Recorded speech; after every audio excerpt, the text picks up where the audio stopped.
Hello friends, welcome to plasma coaching institute.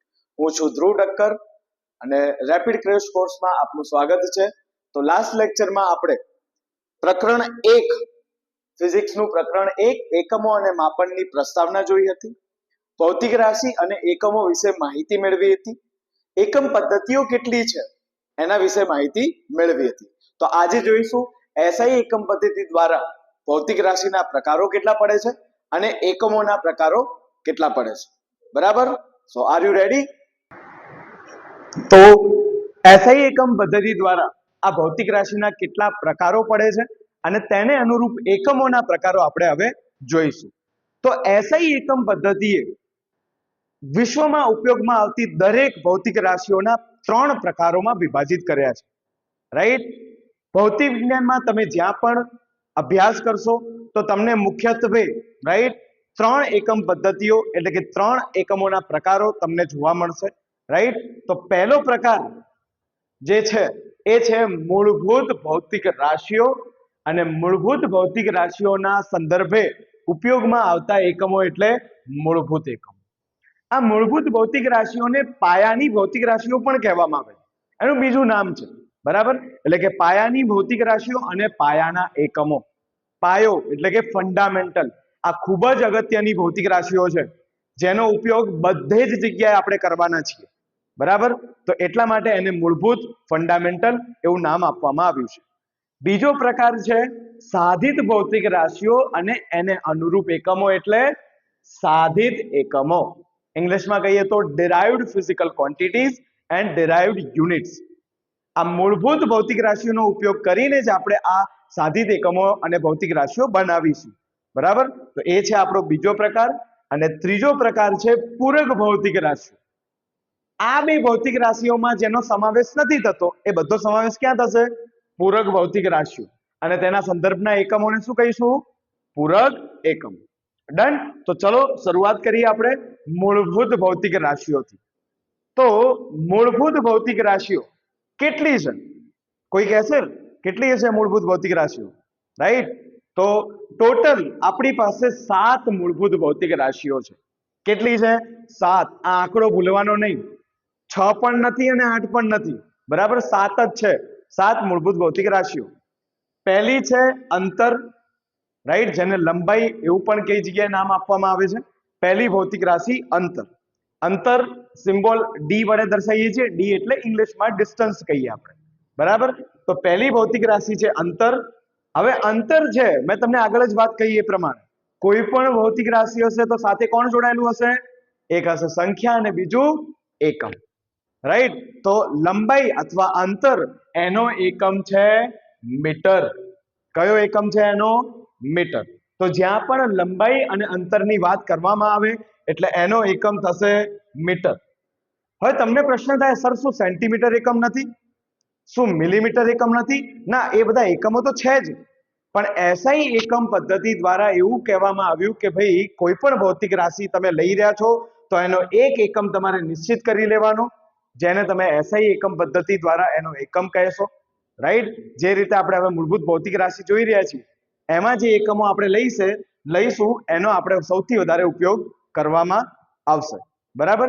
તો metre છે. મીટરની સંજ્ઞા છે સ્મોલ m. તો જ્યાં પણ આવું લખેલું હોય કે 5 મીટર, રાઈટ? એટલે તમારે શું સમજવાનું કે આ લંબાઈની વાત થઈ રહી છે, આ અંતરની વાત થઈ રહી છે, આ પહોળાઈની વાત થઈ રહી છે, આ જાડાઈની વાત થઈ રહી છે. ડન? ચલો બીજો એકમ છે દળ. હવે દળ અને વજન બંને અલગ વસ્તુ છે. બંને સમાન વસ્તુ નથી. વજન વિશે આપણે માહિતી મેળવવાના છીએ 7મા ચેપ્ટરમાં. પણ આપણે જે આપણું વજન કહીએ છીએ કે ભાઈ મારું વજન આટલું છે, મારું વજન આટલું છે, એ એકચ્યુઅલમાં શું છે? દળ. આપણે શું માપી રહ્યા છીએ? દળ. એમ એટલે માસ. રાઈટ? ઇંગ્લિશમાં દળને શું કહેવાય? માસ. રાઈટ? તો દળનો એકમ આપણે કયો લઈએ છીએ? કિલોગ્રામ. તો કોઈ પૂછે કે ભાઈ દળનો એસઆઈ એકમ કયો? કિલોગ્રામ. રાઈટ? ગ્રામ, મિલીગ્રામ બધા એકમો તો છે જ. રાઈટ? આગળ જોયું પાઉન્ડ પણ એનો એકમ છે એફપીએસ પદ્ધતિમાં. પરંતુ એસઆઈ પદ્ધતિ કયું ભાઈ દળનો એકમ તમારે કયો લેવાનો? કિલોગ્રામ. અને એનો સંજ્ઞા કઈ? કેજી. રાઈટ? સૌથી વધારે ફેમસ છે. આપણે કહીએ છીએ ભાઈ 5 કેજી વસ્તુ લાવો. 10 kgની. આપણું દળ પણ આપણે માપીએ 55 કિલોગ્રામ વજન આપણે એવું કહીએ છીએ, પણ એ છે આપણું દળ, રાઈટ. ત્રીજી ભૌતિક રાશિ છે સમય. સૌથી મહત્વની ભૌતિક રાશિ, રાઈટ. આપણે દરેક ક્ષણે જ્યારે પણ આપણે ચર્ચા કરતા હોઈએ, બોલી રહ્યા હોઈએ, દરેક સમયે આપણે સમયનો વસ્તુ એટલે કે સમય શબ્દ વારંવાર આપણે ઉપયોગ કરતા હોઈએ છીએ. તો સમય પણ એક ભૌતિક રાશિ છે, પણ કઈ? મૂળભૂત ભૌતિક રાશિ. ડન. તો સમય એનો એકમ લેવામાં આવે છે સેકન્ડ, અને એની સંજ્ઞા છે સ્મોલ s. બરાબર. ચોથો છે તાપમાન, રાઈટ. તાપમાન ભૌતિક રાશિ છે. શું બતાવે તાપમાન? કોઈ વસ્તુ ઠંડી છે કે કોઈ વસ્તુ ગરમ છે. આપણે કહીએ અત્યારે વરસાદનું વાતાવરણ છે, તો વરસાદનું વાતાવરણ છે તો ક્યારેક ભેજ થાય એટલે બફારો લાગે, અને ક્યારેક ગરમી લાગે, અને ક્યારેક ઠંડીનો અનુભવ થાય. તો આ જે વસ્તુ બતાવે છે, કોણ બતાવે છે? તાપમાન બતાવશે, રાઈટ. તો તાપમાનનો એકમ, એસઆઈ એકમ જે આપણે લઈએ છીએ, કયો લઈએ છીએ? Kelvin, right. ડિગ્રી સેલ્સિયસ એ તાપમાનનો એસઆઈ એકમ નથી. બરાબર. તાપમાનનો એસઆઈ એકમ છે કેલ્વિન, અને એને કેપિટલ કે વડે આપણે દર્શાવીએ છીએ. જ્યાં પણ કેપિટલ કે લખેલું હોય એટલે તમારે સમજવાનું અહીંયા તાપમાન બતાવવા જઈ રહ્યું છે, રાઈટ. પાંચમી ભૌતિક રાશિ છે, પાંચમી મૂળભૂત ભૌતિક રાશિ છે વિદ્યુત પ્રવાહ. ધોરણ 10 માં તમે ભણી ચૂક્યા છો, રાઈટ. વિદ્યુત પ્રવાહ, જ્યારે પણ વિદ્યુત ભારો ગતિમાં હોય, રાઈટ, ત્યારે આપણને શું મળે છે? વિદ્યુત પ્રવાહ. તો વિદ્યુત પ્રવાહ કે જેનો એકમ છે એમ્પિયર. કયો એકમ? બોલો, કયો એકમ? એસઆઈ એકમ. વિદ્યુત પ્રવાહનો એસઆઈ એકમ કયો છે? એમ્પિયર, અને એની સંજ્ઞા કેપિટલ એ. ડન. છઠ્ઠો નંબર છે દ્રવ્યનો જથ્થો, રાઈટ. સૌથી વધારે કેમિસ્ટ્રીમાં ઉપયોગ થતો એ ભૌતિક રાશિ એટલે કે દ્રવ્યનો જથ્થો, રાઈટ. દ્રવ્યનો જથ્થો, એનો એકમ કયો છે? મોલ, અને એની સંજ્ઞા કઈ છે? MOL. બરાબર. તો એક બે ચેપ્ટરોમાં આપણે પણ આ મોલનો ઉપયોગ કરીશું. જ્યાં જ્યાં ઉપયોગ કરીશું ત્યાં આપણે માહિતી એની લઈશું. અને છેલ્લી સાતમી ભૌતિક રાશિ છે જ્યોતિની તીવ્રતા, ઇન્ટેન્સિટી. આપણે જે પ્રકાશ જોઈ રહ્યા છીએ એની તીવ્રતા કેટલી, તો એને સૂચવતી ભૌતિક રાશિને શું કહીશું? જ્યોતિ તીવ્રતા. હા, આ જ્યોતિ તીવ્રતા પણ મૂળભૂત ભૌતિક રાશિમાં આવે છે. બરાબર. અને જ્યોતિ તીવ્રતાનો એકમ કયો? Candela, right. કેન્ડલ હોય ને, કેન્ડલ, તો એનો એકમ એના ઉપરથી કેન્ડેલા. બરાબર. એ રીતે તમે યાદ રાખી શકો છો. અને એની સંજ્ઞા છે સીડી. ડન. તો ટોટલ 7 મૂળભૂત ભૌતિક રાશિ આપણે જોઈ. કઈ કઈ? ચલો ફટાફટ બોલી જાઓ. પહેલી અંતર, રાઈટ, અથવા લંબાઈ પણ તમે કહી શકો છો. બીજી છે દળ, ત્રીજી છે સમય, ચોથી કઈ? વિદ્યુત પ્રવાહ, પાંચમી તાપમાન, છઠ્ઠી દ્રવ્યનો જથ્થો, અને સાતમી જ્યોતિની તીવ્રતા. ડન. તો આમ 7 મૂળભૂત ભૌતિક રાશિઓ છે, અને એને અનુરૂપ 7 એકમો છે, જેને આપણે કેવા એકમો કહીએ છીએ? મૂળભૂત એકમ. ડન. તો હવે આપણે નેક્સ્ટ જોઈએ બીજા નંબરનો પ્રકાર, સાધિત ભૌતિક રાશિ. તો શું છે આ સાધિત ભૌતિક રાશિ? એના વિશે આપણે માહિતી મેળવી. તો આ જે ભૌતિક રાશિ આપણે જે જોઈ, કેટલી જોઈ? 7 મૂળભૂત ભૌતિક રાશિઓનો ઉપયોગ કરીને બીજી અન્ય ભૌતિક રાશિઓ બનાવવામાં આવશે. આ અન્ય ભૌતિક રાશિઓ જે બનાવવામાં આવશે એ ભૌતિક રાશિને આપણે શું કહીશું? સાધિત ભૌતિક રાશિ. સિમ્પલ. અને આ ભૌતિક રાશિઓના એકમોને શું કહીશું? સાધિત એકમો, રાઈટ. બહુ જ સિમ્પલ. તો સાધિત ભૌતિક રાશિ જે રાશિને મૂળભૂત ભૌતિક રાશિ દ્વારા મેળવવામાં આવે છે, એટલે કે મૂળભૂત ભૌતિક રાશિનો ઉપયોગ કરીને જે ભૌતિક રાશિ મેળવવામાં આવે છે તેવી રાશિઓને શું કહીશું? સાધિત ભૌતિક રાશિ. તો તમે પ્રશ્ન કરશો સર ઉદાહરણ આપો અમને, તો વધારે ખ્યાલ આવે કઈ. તો લો, જોઈ લો ઉદાહરણ. ક્ષેત્રફળ, રાઈટ, કદ, પછી ઘનતા, પછી ઝડપ, વેગ, પ્રવેગ, બળ, કાર્ય, ઉર્જા વગેરે અસંખ્ય ભૌતિક રાશિઓ છે. આ બધી જ ભૌતિક રાશિઓનો સમાવેશ સાધિત ભૌતિક રાશિમાં કરવામાં આવે છે. અને મેં તમને કહ્યું એ પ્રમાણે સાધિત ભૌતિક રાશિ અને તેના એકમોને શું કહીશું? સાધિત એકમો, રાઈટ. તો સાધિત એકમો જોઈએ આપણે. સાધિત ભૌતિક રાશિઓને અનુરૂપ તેના એકમોને શું કહેવાય છે? સાધિત એકમો. તો સાધિત એકમોના ઉદાહરણ શું થશે? તો એ જોઈએ. તો ઉપર જોયું એ પ્રમાણે ઉપર આપણે સાદી ભૌતિક રાશિ લખી છે ક્ષેત્રફળ. તો ક્ષેત્રફળને અનુરૂપ આપણે જોઈએ કે કઈ એની સાદિત ભૌતિક રાશિ છે અને એને કયો એકમ છે. તો ક્ષેત્રફળનો એકમ છે મીટર સ્ક્વેર. હવે તમને પ્રશ્ન થશે મીટર સ્ક્વેર આવ્યું ક્યાંથી, રાઈટ? તો તમે યાદ કરો કે ક્ષેત્રફળ કોને કહેવાય, અથવા ક્ષેત્રફળ ના યાદ હોય તો ધારો કે એવું યાદ કરો કે ક્ષેત્રફળનું સૂત્ર શું હતું. ધારો કે આપણે લઈએ છીએ ચોરસ, રાઈટ? મારે ચોરસની વાત કરવી છે. તો ચોરસનું ક્ષેત્રફળ શું લખાય, યાદ છે તમને? ચોરસનું ક્ષેત્રફળ શું થાય? તો કે લંબાઈ ગુણ્યા લંબાઈ, રાઈટ? ચોરસમાં બધી જ બાજુઓ સમાન હોય છે, યસ. તો એમાં શું લખ્યું એનું ક્ષેત્રફળ? લંબાઈ ગુણ્યા લંબાઈ અથવા બાજુઓનો ગુણાકાર. તો લંબાઈનો એકમ તો કે મીટર. ફરીથી લંબાઈ આવી તો ફરીથી લંબાઈનો એકમ મીટર. મીટર કેટલી વાર થયું? 2 વાર. તો શું લખું છું એને? Metre square. ડન. તો આમ લંબાઈનો 2 વાર ઉપયોગ કરીને તમે જે ભૌતિક રાશિ બનાવી છે એને આપણે શું કહીએ છીએ? ક્ષેત્રફળ, રાઈટ? તો ક્ષેત્રફળ એ કઈ રાશિ છે? સાધિત ભૌતિક રાશિ. અને એને અનુરૂપ એકમ કયો થયો? Metre square, right? તો ક્ષેત્રફળ એ સાધિત ભૌતિક રાશિ થઈ અને એને અનુરૂપ એકમ મીટર સ્ક્વેર એ કયો થઈ ગયો? સાધિત એકમ. ડન. તો આમ આપણે બીજી જોઈએ કે કદ છે, રાઈટ? કદ એટલે ધારો કે મારે સમઘનની ચર્ચા કરવી છે, રાઈટ? તો સમઘન માટે શું થાય? તો કે લંબાઈ ગુણ્યા પહોળાઈ ગુણ્યા ઊંચાઈ. અને સમઘન છે, ત્રણે બાજુઓ સમાન હોય તો લંબાઈ ગુણ્યા લંબાઈ ગુણ્યા લંબાઈ. દરેક બાજુઓનો ગુણાકાર કરી દો 3 બાજુઓ હોય તો, રાઈટ? તો મીટર ગુણ્યા મીટર ગુણ્યા મીટર, રાઈટ? તો શું થયું? મીટરનો ક્યુબ. ડન. એ જ રીતે ઘનતા જોઈએ તો ઘનતાનું સૂત્ર તમને ખબર જ હશે, રો બરાબર m/v. m એટલે દળ, v એટલે કદ. દળનો એકમ શું હતો? યાદ કરો, આગળ મૂળભૂત ભૌતિક રાશિમાં જોયું હતું, યસ, કિલોગ્રામ. તો કિલોગ્રામ અને નીચે શું છે? કદ એટલે મીટર ક્યુબ. ડન.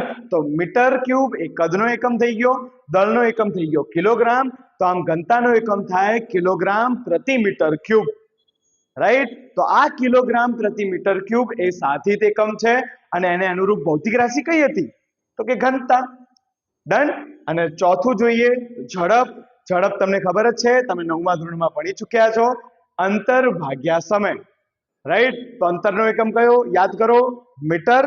સમયનો એકમ કયો? Second, right? તો મીટર પ્રતિ સેકન્ડ. આ થઈ ગયો સાધિત એકમ. કોનો થયો? ઝડપ. ડન. તો આમ અસંખ્ય ભૌતિક રાશિઓ છે કે જે ભૌતિક રાશિઓના એકમો તમે એના સૂત્ર ઉપરથી તમે લખી શકો છો, રાઈટ? તો સૂત્રો ખૂબ જ મહત્વના છે. ડન. આગળ આપણે જેમ જેમ આપણી ચર્ચા આગળ લઈશું એમ અલગ અલગ ઘણી બધી ભૌતિક રાશિઓ આપણે જોવાની છે, બરાબર? અને તેના અનુરૂપ એકમો પણ જોઈશું. ડન. તો ત્રીજો પ્રકાર છે પૂરક ભૌતિક રાશિ અને પૂરક એકમ. તો કોને કહીશું પૂરક ભૌતિક રાશિ? તો પૂરક ભૌતિક રાશિ આપણી પાસે 2 છે, બરાબર? પહેલી છે સમતલ કોણ અને બીજી છે ઘન કોણ. તો આવીએ જોઈએ પહેલા સમતલ કોણ. તો સમતલ કોણ કોને કહેવાય છે? તો સમતલ કોણ એટલે કે થીટા એટલે કે ખૂણો, બરાબર? જે ખૂણો આપણે અત્યાર સુધી ભણી રહ્યા છીએ એને જ આપણે કહીએ છીએ સમતલ કોણ. તો એની વ્યાખ્યા જોઈએ પહેલા, બરાબર? તો વ્યાખ્યા આવી રીતે છે, વર્તુળ પરના ચાપ અને ત્રિજ્યાના ગુણોત્તરને આપણે શું કહીશું? સમતલ કોણ. તો વર્તુળનો ચાપ હશે અને એની ત્રિજ્યા, એના ગુણોત્તરને શું કહેવાનું? સમતલ કોણ, બરાબર? આ કોણ એનો એકમ કયો છે? તો સમતલ કોણ ખૂણો આપણને ખ્યાલ છે કે ખૂણાને ડિગ્રીમાં લખાય છે, બરાબર? 30 ડિગ્રી, 45 ડિગ્રી, 60 ડિગ્રી, બરાબર? તો આ થઈ ગયું ડિગ્રી. અને એનો એક બીજો એકમ છે જે ખૂબ જ અતિ મહત્વનો એકમ છે, એ છે એસઆઈ એકમ. અને એ એસઆઈ એકમ છે રેડિયન. કયો એકમ? રેડિયન. તો આમ સમતલ કોણના 2 એકમો થયા, પહેલું ડિગ્રી અને બીજો છે રેડિયન. એસઆઈ એકમ કયો? રેડિયન. ડન. તો આ સમતલ કોણને આપણે કેવી રીતે લખી શકીએ? ચાપ ભાગ્યા ત્રિજ્યા. તો એનું સૂત્ર શું થયું? સમતલ કોણ બરાબર ચાપ ભાગ્યા ત્રિજ્યા. ડન. તો આકૃતિ ઉપર જોઈએ આપણે કે કેવી રીતે આને મેળવી શકાય છે, બરાબર? તો આકૃતિ તમે અહીંયા જોશો કે આપણી પાસે એક આ ચાપ છે, બરાબર. તો ચાપ હશે તો ચાપની લંબાઈ હશે અને આ જે છે એ છે એની ત્રિજ્યા. બરાબર. તો આ જે ચાપ આપણે જે લીધેલો છે, ડન. ધારો કે આપણી પાસે કોઈ વર્તુળ છે, બરાબર, કોઈ વર્તુળ આપણે લીધેલો છે અહીંયા, અને એ વર્તુળ માટે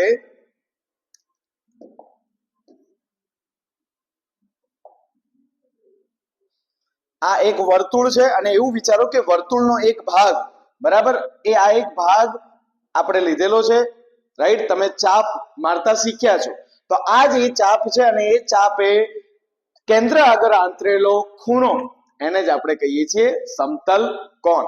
તો સમતલ કોણ થીટા બરાબર શું લખી શકાય? AB ભાગ્યા R. AB એટલે ચાપની લંબાઈ અને R એટલે ત્રિજ્યા. જે વર્તુળમાંથી આ ચાપ લેવામાં આવ્યો છે એની ત્રિજ્યા. ડન. તો ખ્યાલ આવી ગયો. તો સમતલ કોણ બરાબર થાય છે ચાપ ભાગ્યા ત્રિજ્યા. ડન. તો નેક્સ્ટ જોઈએ, બીજા નંબરનો કયો છે? ઘનકોણ. બરાબર. તો જે રીતે આપણે સમતલ કોણની ચર્ચા કરી એ જ રીતે હવે ઘનકોણની ચર્ચા કરવાની છે. પરંતુ ઘનકોણની ચર્ચા પહેલા એક ખૂબ જ અગત્યની એક નાની જે કહેવાય ગણતરી, બરાબર, જે ફાસ્ટ આપણે કરી લઈએ. તો જે રીતે આપણે જોયું કે સમતલ કોણમાં બે એકમો હોય છે, કયા કયા? ડિગ્રી અને રેડિયન. તો ડિગ્રીમાંથી રેડિયનમાં અને રેડિયનમાંથી ડિગ્રીમાં રૂપાંતરણ કરવું બહુ જ અગત્યનું થઈ જાય છે. અમુક સમય ડિગ્રી આપેલું હોય તો રેડિયનની જરૂરિયાત હોય, અમુક સમય રેડિયન આપેલું હોય ને ડિગ્રીની જરૂરિયાત હોય. તો ડિગ્રીમાંથી રેડિયન અને રેડિયનમાંથી ડિગ્રી આપણને આવડવું જોઈએ. તો એના માટે એના રૂપાંતરણો જોઈ લઈએ. પહેલું જોઈએ ડિગ્રીનું રેડિયનમાં રૂપાંતરણ. તો ફોર્મ્યુલા બહુ જ સિમ્પલ છે, રાઈટ. જો તમને ડિગ્રી આપેલું હોય અને તમારે શું શોધવું હોય? રેડિયન. તો ડિગ્રી જો તમને આપેલું હોય અને તમે જો રેડિયન શોધવા માંગતા હો તો શું કરવાનું? પાઈ ભાગ્યા 180 વડે ગુણાકાર કરી દેવાનું. ડન છે, એકદમ સિમ્પલ. ચલો ઉદાહરણ ઉપરથી જોઈએ. ઉદાહરણ તરીકે પહેલું લઉં છું 30 ડિગ્રી. કેટલા છે? 30 ડિગ્રી. 30 ડિગ્રી શું છે? ડિગ્રીનું માપ. હવે એને કોનામાં કન્વર્ટ કરવું છે? શેમાં કન્વર્ટ કરવું છે? રેડિયન. તો હું શું કરીશ?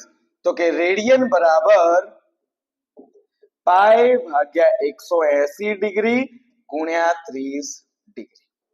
ડન. હવે શું કરો? શૂન્ય શૂન્ય ઉડાડી દો. 3 છંગ 18. તો રેડિયનમાં માપ કેટલું થઈ ગયું? Pi by 6. ડન. તો જે ડિગ્રીનું માપ 30 ડિગ્રી, એટલે કે જે માપ સમતલ કોણનું જે માપ ડિગ્રીમાં હતું એનું રૂપાંતરણ આપણે કોનામાં કરી દીધું? રેડિયન.